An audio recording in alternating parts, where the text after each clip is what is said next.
Hello and welcome back to the Second and Short College Football Show. We are now heading into week 12 of college football, meaning that we have just 3 more weekends of the college football regular season. And I know that is a tough realization to face, but it's really only just heating up, especially with the expanded college football playoff. There is now more football to look forward to than ever before, and this week does not skip out on that. Because of that, we've got a lot to cover today, but before we get into anything, make sure that you are subscribed here on YouTube and make sure that you like this video. Turn on those post notifications so you can stay up to date with everything we've got going on here on the Second and Short YouTube. Follow us on Instagram to stay up to date with everything that we've got going on across all of our channels. And of course, join the Second and Short subreddit, r/2ND Short. Now that we are into our second week of the college football playoff rankings, the format of these videos is going to change a little bit more. Last week, we were really focused on these first rankings and talking about some of the teams that maybe should have been upset with their spots. This week, we have a bunch of headlines to talk about, so we'll hit the headlines. Then we'll go through our top 12. After that, we'll do everything just as usual. Hit the top matchups of the week, then on to the ones to watch, and we'll round out with our Week 12 picks. The Week 12 picks are a big one because last week, we went 0-3 for the first time this year. And I'll tell you what, I don't want to do you guys wrong again, so we're bouncing back this week, so make sure you stay tuned for that final segment. But before we get too ahead of ourselves, let's jump in to this week's headlines. Our first headline comes from the Big 12. They fined Utah Athletic Director Mark Harlan $40,000 for criticizing officials after their loss to BYU on Saturday. On what became the game-winning drive for BYU, their quarterback, Jake Retzlaff, got sacked on 4th and 10 that would have ended the game right there. But on this play, a hold was called, and it was an extremely controversial hold, and not a lot of people were happy with it. And if you've been watching college football this year, you know that when people aren't happy, they've been doing something in particular that should not be done. We'll touch on that later. Let's talk about the rest of this drive. So that hold gave BYU a first down and a second chance that they ended up capitalizing on. Jake Retzlaff led the rest of the drive down the field with a couple of big plays, and all of a sudden they set up the game-winning field goal to win this game over their rivals, Utah. And as the game concluded, Utah Athletic Director Mark Harlan went onto the field and yelled at the lead ref. And what he said to lead ref Kevin Marr was, "That's why we fired you in the Pac-12." After some people saw this video, people looked into it, and it came out that Kevin Marr is a former Pac-12 referee that was let go by the conference. And this season, he joined the Big 12. Then Harlan went into a presser and said, "We won this game. Someone else stole it from us." And therefore, he was handed a $40,000 fine. But things go further on Utah's side that they might face consequences for. In the midst of the madness at the end of this game, we watched the Utah fans follow a trend that has unfortunately taken over college football this year, which is throwing trash on the field when there's a call that you don't like. Obviously, this happens every year and in different stadiums across the country, but this is a big conversation topic this season with the repercussions that it's brought. And once again, we get more proof that this is something that has no place in the game. Because in that madness, BYU's head cheer coach was struck in the head by a water bottle and lost consciousness. This incident is under investigation, so I think that the Big 12 and Utah have a lot of investigating to do, because this is just something that simply has no place in our sport, and we all know it. The fans know it. The fans in those stands were probably complaining about what happened in Texas versus Georgia, and they still did the same thing. This has no place in college football. It has no place in the NFL or even high school football, and it should not continue. This should be, hopefully, the last time we see it ever again, and I know for a fact it won't be. And if you thought I got fired up with that headline, the next two are just even more close to home. So get ready for the next one. Florida State's Mike Norvell has decided to make some coaching changes. He fired his offensive coordinator, defensive coordinator, and wide receiver coach amidst their 1-9 start to the season. And this is one of the few moments where I will bring all of my Florida State bias right here. I'm not going to pull any of it aside. Typically, I'm one for journalistic integrity. Not today.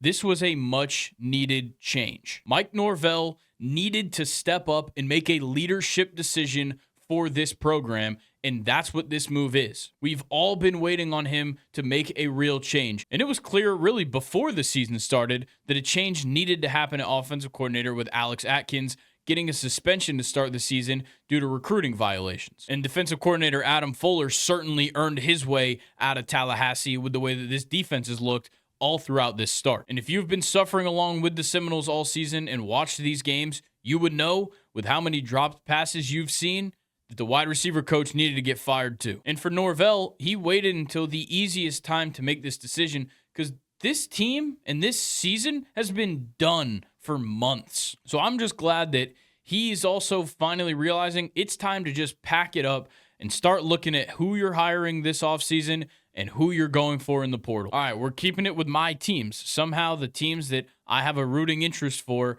just seem to be in the headlines this week.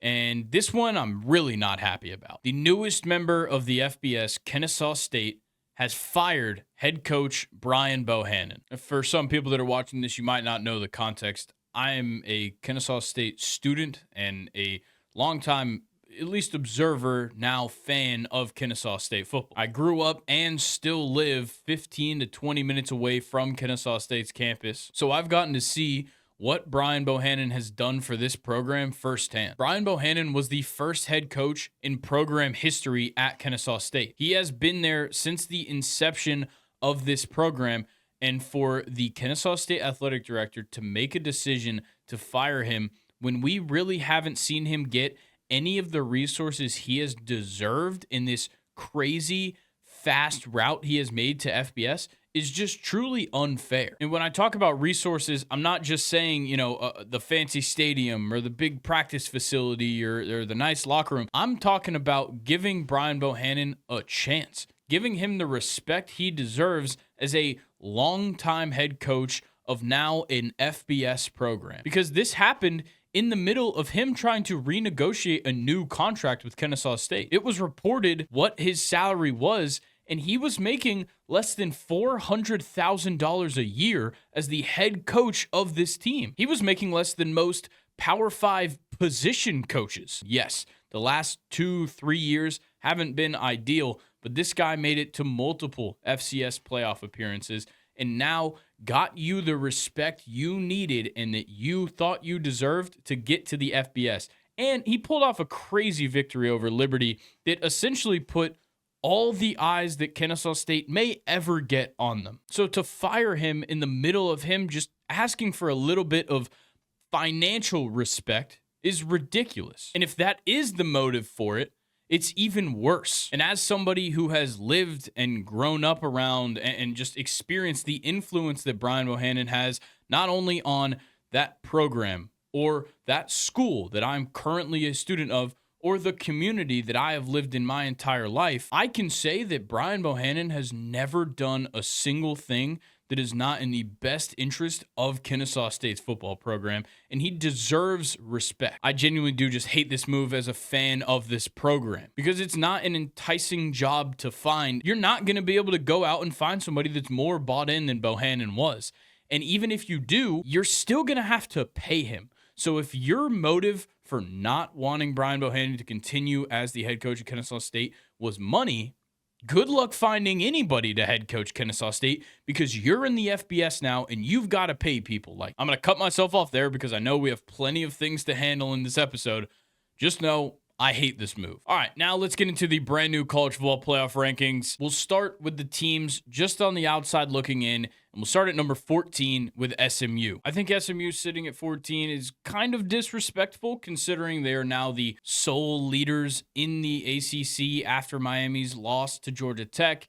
And of course, they're the only team that is still undefeated in ACC play. But SMU, after they're coming off of a bye last week, they've got a chance to just ride out the rest of the season and really prove to everybody they deserve to be here. Then at 13 is Boise State. They drop one spot after a close victory on top of a couple of big games that kind of shifted some spots.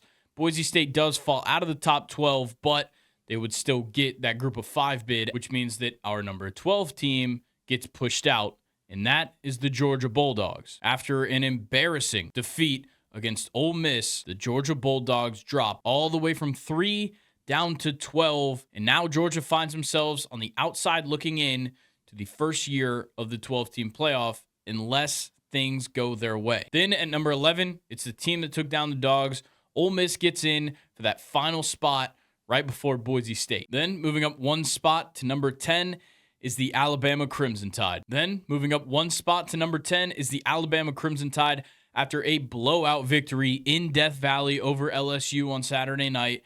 That was the most impressive we've maybe seen Alabama look all year. Dropping down to number 9 is Miami. Previously at number 4, they lose to unranked Georgia Tech in a very close game.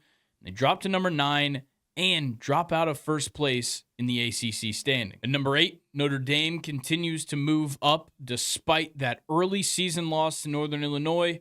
Notre Dame still getting some respect, finding themselves in the 8 spot. And at number 7 is Tennessee. They continue to hold on this season, but a big matchup awaits them at Sanford Stadium this weekend against Georgia in the biggest matchup of the weekend. Then at number 6, the undefeated Big 12 leading BYU team comes in. It was a close victory that we already talked about today that got them to remain undefeated. And now BYU has to just sit around and wait while the rest of the Big 12 dukes it out to see who will play them in the conference championship. At number 5, we have undefeated Indiana. They are coming off of a nail-biter victory over Michigan, and Indiana knows they've got to get right back on track because they have got some big ones ahead of them. And by big ones, I mean one. There is one big one, and it's Ohio State next week. So Indiana gets the week off this week, and then it's the biggest matchup in school history, probably. Ahead of them is a one-loss Big Ten team, Penn State. Penn State comes in at 4. Despite that loss to Ohio State a couple weeks ago, they continue to hold strong. They get to hold on to their spot as well at number 4. And maybe in the most interesting move of the week, Texas jumps up to number 3. And obviously, I know the 2 teams ahead of Texas both lost. They drop down. Texas moves up. But it kind of seems like everybody's starting to question Texas. Sure, if you're looking at the eye test, yeah, they passed the test, except for that loss to Georgia, who we have seen to maybe not be the best team at times. After the Georgia game, who's the best win that Texas has this season? Is it Vanderbilt? Because it might actually be Vanderbilt. And obviously Penn State kind of in a similar position where, yeah, the one big game they played, they lost, and their other biggest win against Illinois, but I just don't like either of these teams up here near the top. Then your top 2 teams both come from the Big Ten. At number 2, it's Ohio State, with their one loss being to number 1, Oregon. All right, now that we're through those, now you can look over at what the playoff picture looks like on the side of the screen.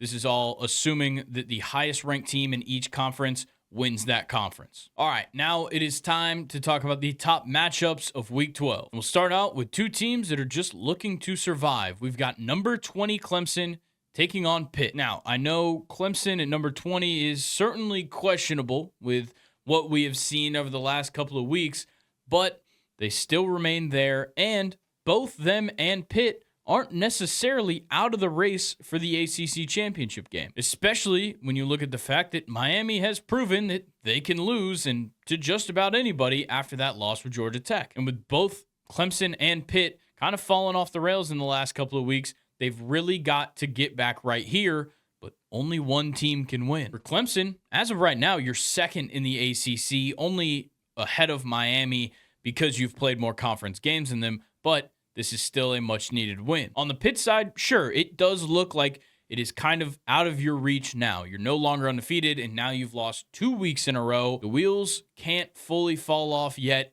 You've got to hold on to this just so that this season can get some respect. It's been a fantastic effort up to this point. Don't let everybody forget that. I think I'm going to go with Clemson in this one just because I haven't seen Pitt win a game in a couple of weeks, so I'm going to go with the Tigers. The next top matchup of Week 12 is number 23 Missouri taking on number 21 South Carolina. South Carolina made a huge jump up to number 21 after a statement victory over Vanderbilt and proved to the nation that they are a team that needs some love. And on Missouri's side, some people aren't happy that they're even still ranked, but you've got to give Eli Drinkowitz some credit. He was not lying at the end of that game last week when he said, it gives us another win, keeps us in the playoff hunt. That's right, I said it, playoff hunt. Because Missouri is still alive somehow. South Carolina not necessarily in the playoff chase anymore, but there is still certainly things to prove here. They have found stride late in this season, and when you go back and look at this season for South Carolina, yes, they have 3 losses. Well, those 3 losses are against an LSU team that is still ranked, and yes, they did faced a pretty nasty defeat last week, but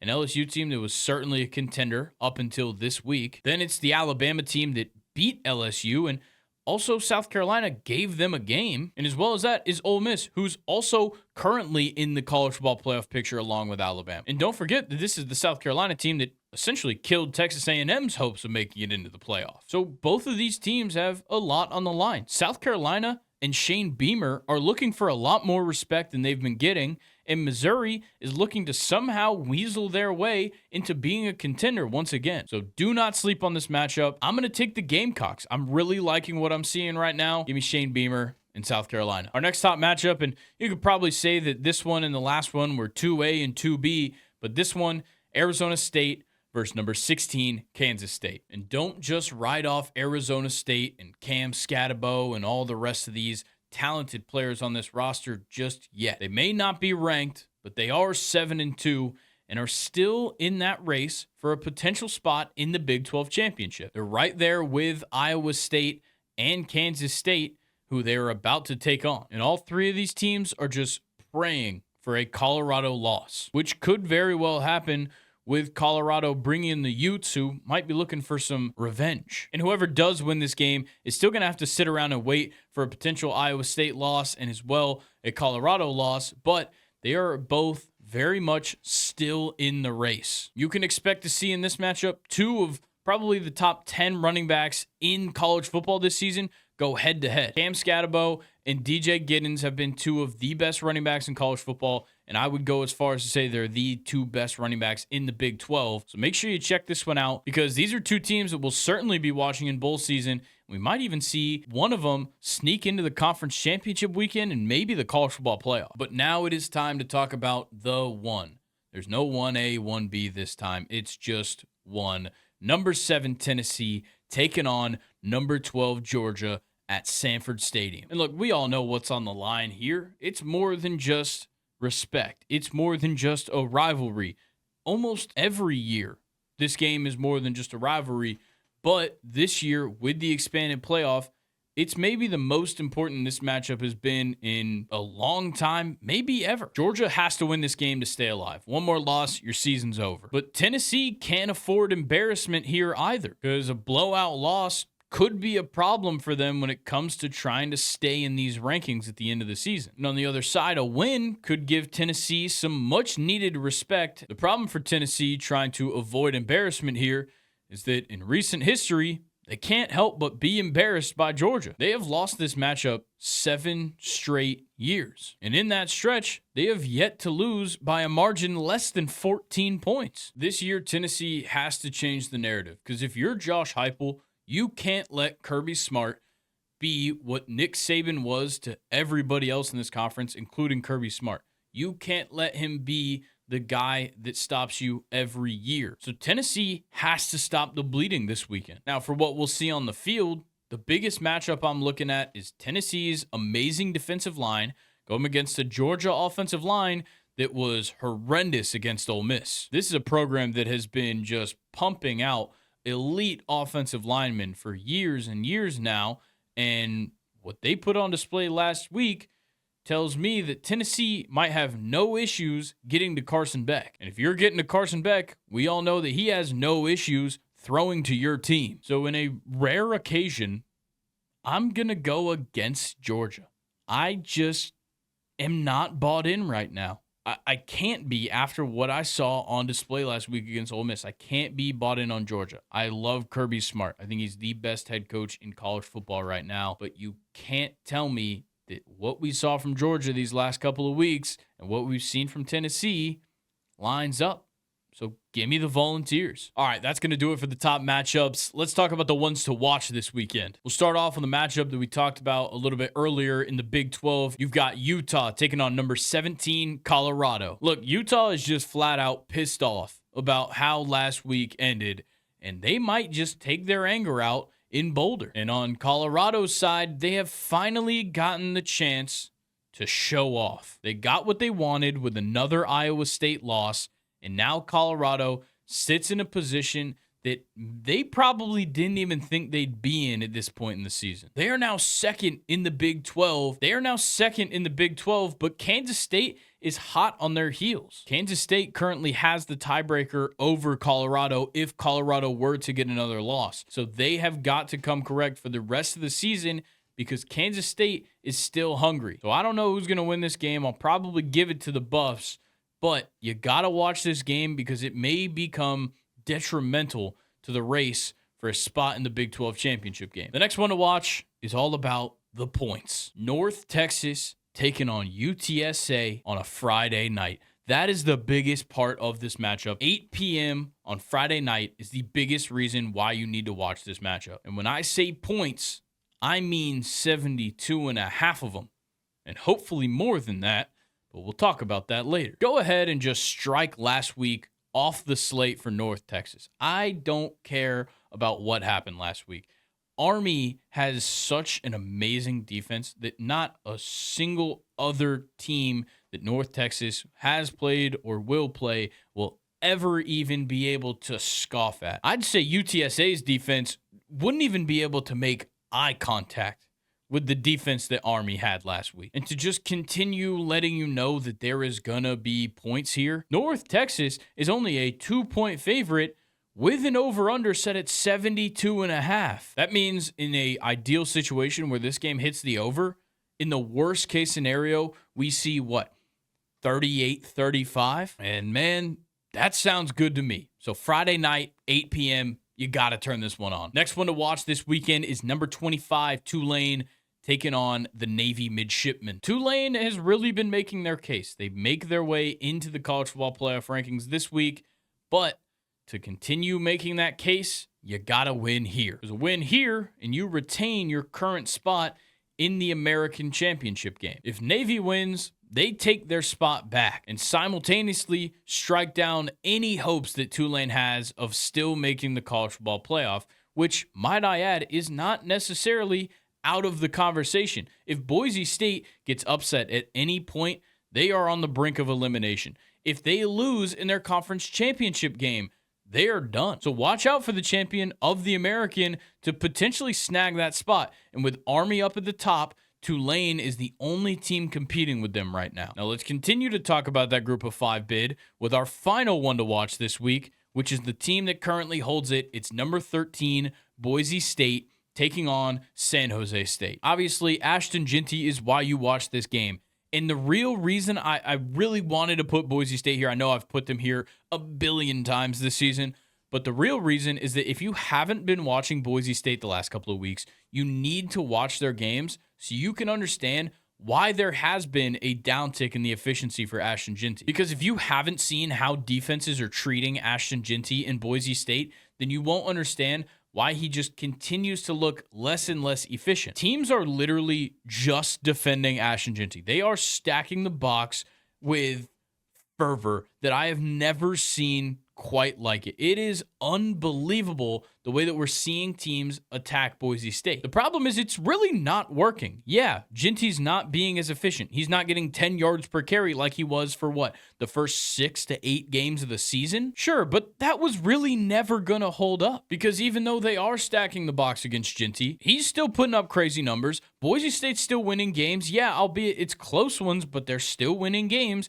And right now, they're still impressing the entire nation, and that's what Ashton Jeanty does still on a weekly basis. So I'm just telling you to watch this game, first of all, so you can familiarize yourselves with a potential Heisman winner this year, and familiarize yourself with what this team has dealt with en route to potentially watching them in the first round of the college football playoff. All right, there is a ton of games to watch this weekend. Those were my favorites. So now, let's talk about my favorite picks heading into Week 12. Before we get into the Week 12 picks, I must remind you guys, I am 21 years of age, but I do not live in a legal gambling state. Therefore, I will not be placing any wagers on any of the picks that I make today. These are simply just my opinions on the lines that I've seen from across Week 12. If you will be betting on any of these picks, please bet responsibly and only bet within your means. If you do have a gambling problem, please call 1-800-GAMBLER. All right, before I just start spewing off my 3 picks this week, I got to talk about last week. It was not good. It really wasn't. We went 0-3 for the first time this year, And look, I'm not happy about it, but it was going to happen. Look, I can't always be right. I think that's a good lesson in betting. You can't always win, and we did not win last week. We now have moved to 16-11 on the season. So I know, personally, I would like to end the season with these picks going positive. We've got to be over 500. Right now, at 16-11, we're on the brink of getting into a bad spot. I'm so glad that we reached November without reaching double digits in the loss column, but now we're here and we've got to start bouncing back. So this week, I'm throwing old reliable out the window. I'm throwing the numbers out the window. I'm throwing the vibes, whatever. All that stuff failed me. Last week, Indiana failed me. The vibes failed me. The numbers failed me. So I'm just going off feel. I'm going off feel, and I'm going off entertainment. I want entertaining games this weekend, and I've got so many to choose from. So what do you say? Why don't we go 3-0 this week to cancel out the 0-for-3 last week, and we move forward and chug along to the end of the season? And like I said, entertainment is the key this week. And I already told you guys about this game. There's no more entertaining game than North Texas versus UTSA. So give me that over 72.5 because I want points. I want points in some Friday night madness. I think we need to just coin that term. Friday night madness in college football is undefeated. We are getting amazing Friday games week in and week out, and this one is bound to be one of those. I already talked about the fact that this game is only a 2-point spread in North Texas's favor. Then you add on that 72.5 over-under, and it just seems like this is the entertainment value and a good pick. North Texas scores at will. I told you guys, forget about last week. Army is just a whole different monster than what North Texas typically faces. UTSA is right up their alley, but UTSA can score points too. Yeah, maybe they don't win a ton of games, but they can put up the points, and North Texas has a defense that will let them do so. So I am only expecting points in this game. I don't care who wins. I just want to see the numbers go up. 72.5 is the goal. Let's hit that over. All right, for our next pick, we're taking LSU minus 4.5 against Florida. And look, like I said, I'm abandoning the numbers this week, but there's one stat I have to bring up for you. Since the start of the 2017 season, one Florida quarterback has beaten LSU. It was Felipe Franks. That's the guy that beat LSU the last time as a Florida Gator. And since 2017, LSU's 6-1 straight up and 5-2 against the spread against Florida. And the last 4 of them, they have won and covered. LSU is trying to just kind of put back together the pieces of what looked like a promising season before last week and just try and show up and show out to finish out the year. And they've got to do it this week against Florida. They need to step on Florida's throat this week and put up a statement victory. Give me LSU minus 4.5. I trust Brian Kelly in this situation to go out and get a win. All right, my final one is really just about the fact that Ohio State puts up numbers against all those bottom-of-the-barrel Big Ten opponents. I think that with their forces combined, Ohio State and Northwestern go over 44.5. I'm going to be honest, I think that this game might just be Ohio State 45, Northwestern 0, and look at that, we hit the over. But also, look, 35-7 wouldn't hurt me, anything like that. I definitely see that being the outcome, if not more. Ohio State puts up points against these bad teams in the Big Ten because they have to. They don't play anybody else, and when they did, they lost to Oregon, or they played it close with Penn State, or we'll see what happens against Indiana next week. Ohio State has to beat these teams by a ton if they want to look good, and that's what they do. That's what they did against Purdue. That's what they did against a number of other teams. This is another one of those teams that they do it against. Northwestern has only beat them once in forever. So obviously Ohio State's going to win this game, but I'm looking for entertainment, and entertainment to me is not a big blowout victory. Entertainment to me is a big, big, big point total. Give me that over 44.5. All right, folks, let's see if we go 3-0. If you're riding with me this week, let me know down in the comments. If you're not, feel free to share some picks this weekend. Let everybody else see what you're going with. And since you made it to this point in the video, make sure that you like the video now and you subscribe and turn on those post notifications so you can stay up to date with everything we've got going on here on YouTube. As well as that, follow us on Instagram so you can stay up to date with everything we've got going on across all of our channels. And then join that second and short subreddit, r/2ndand short. I want to thank everybody for watching this video. We are going to get out of here. Make sure you listen to the podcast Mondays and Fridays. I'll catch you guys on Friday on the podcast, then Monday on the podcast, and then right back here next Thursday, heading into week 13 and wrapping up week 12. I'll see you guys later. Peace.